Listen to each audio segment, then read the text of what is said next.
memuliakan, menghormati sahabat. Ya, sahabat, teman, saudara tetap menjaga keharmonisan itu, tetap dijaga. Nah, ini sebab Rasulullah Shallallahu Alaihi Wasallam ya menyebutkan di sini, kami kutip ikhwan dan akhwat ya, bahwasannya disebutkan bahwasannya itu ya al-muslim, orang-orang muslim ya, dalam satu riwayat ya, ala syurutihim ya, kita ini orang Islam itu ala syurutihim ya, terikat oleh apa yang kita sepakati. Ini sebutkan dalam Islam mengajarkan al-muslimuna, orang muslim itu ala syurutihim, terikat dengan apa yang dia sepakati. Ini kalau bisa disebutkan al-muslimuna ala syurutihim ya, terikat dengan apa yang dia sepakati. Jadi kita orang muslim itu gambarannya disebutkan dalam Islam, kita terikat dengan apa yang kita sepakati. Coba apa yang kita sepakati, misalnya peraturan-peraturan yang ada dalam Al-Quran dan hadis, kita terikat. Di dunia ini makanya yang disebut ya bahwasannya surga bagi orang kafir, neraka ya seakan penjara. Karena penjara bagi orang Islam. Terikat kita dengan halal haram. Anda mau ke kanan, mau ke kiri, ingat ada halal haramnya. Itu terikat. Kalau orang kafir mana mengenal halal haram, boleh semua dia kan. Kita safar bepergian di suatu tempat singgah ya, misalnya kita mampir mau minum, mau makan di situ, ingat itu tempat Anda makan dan minum itu muslim atau tidak, terikat. Darurat ya. Kalau dalam istilah darurat itu kondisi saat sekarang ini ya, kita mengedepankan kata-kata darurat itu sangat sulit sekali ya. Seperti apa sih yang disebut dengan darurat? Ya, masih ada celah. Ya.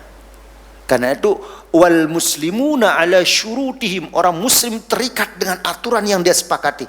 Taruhlah di negara kita, ada peraturan dari Majelis Ulama Indonesia, ada pemerintah, terikat. Nah, cerminan orang mukmin itu harus dia mentaati aturan yang dia sepakati. Illa syarton, kecuali aturan yang haram halalan au ahalla haraman. Kecuali aturan yang mengharamkan yang halal atau menghalalkan yang haram, boleh kita keluar dari aturan itu. Nah, suatu tempat misalnya ada tempat dia bekerja di suatu perusahaan, ini aturannya, begini aturannya, Anda masuk taati aturan itu. Tuh orang mukmin mengedepankan bagaimana memuliakan sesama ya. Tetapi bolehkah saya nggak taat dengan aturan itu? Boleh. Kalau sudah menghalalkan yang haram, mengharamkan yang halal, jangan taati.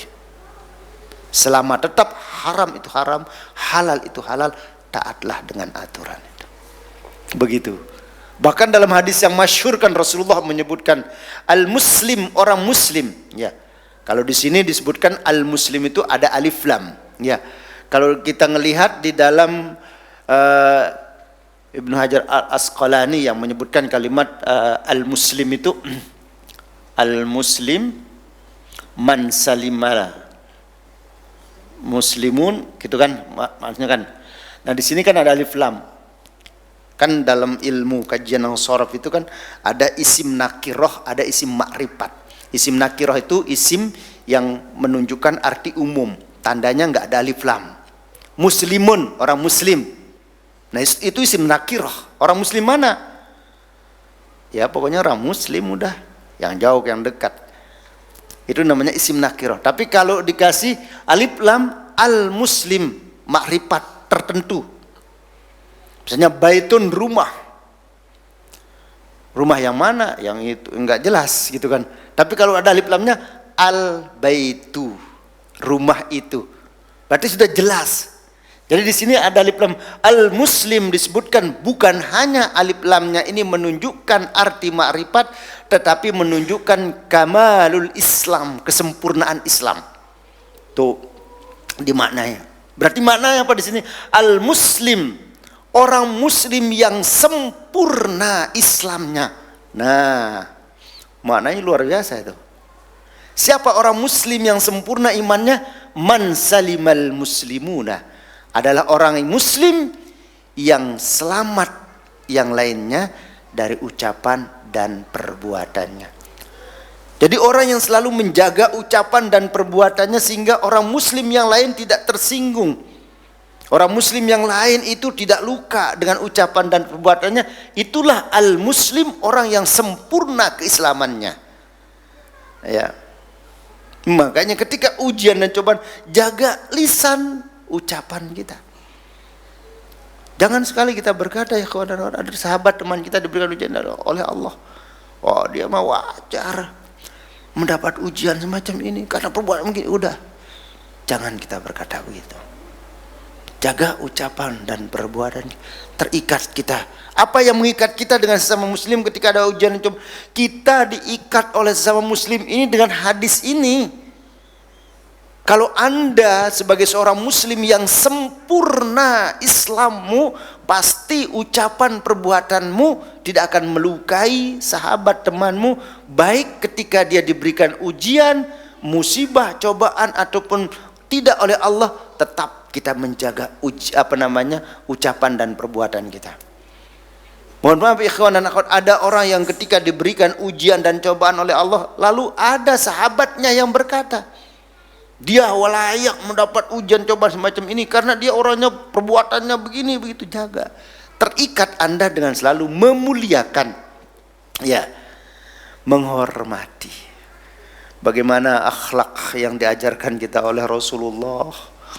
Ketika Rasulullah sedang duduk dengan para sahabat, ada seorang jenazah Yahudi lewat, Rasulullah berdiri, diprotes oleh sahabat, ya Rasul, yang meninggal itu Yahudi, kenapa engkau berikan penghormatan? Saya tidak menghormati manusianya, yang saya hormati akhlak. Kita enggak ngelihat. Makanya dalam hadis ketika orang itu meninggal, ya, sebut kebaikan orang itu, meskipun misalnya kita tahu ada keburukannya, jangan diucap.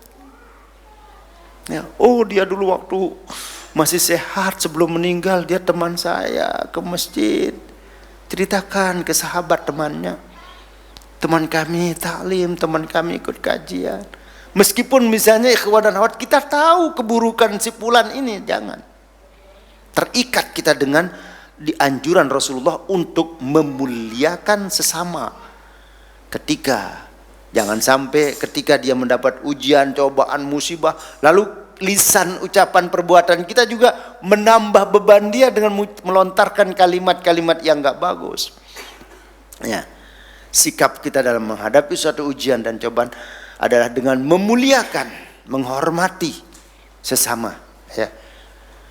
Kita terikat, al-muslimuna ala syurutihim, terikat. Ya.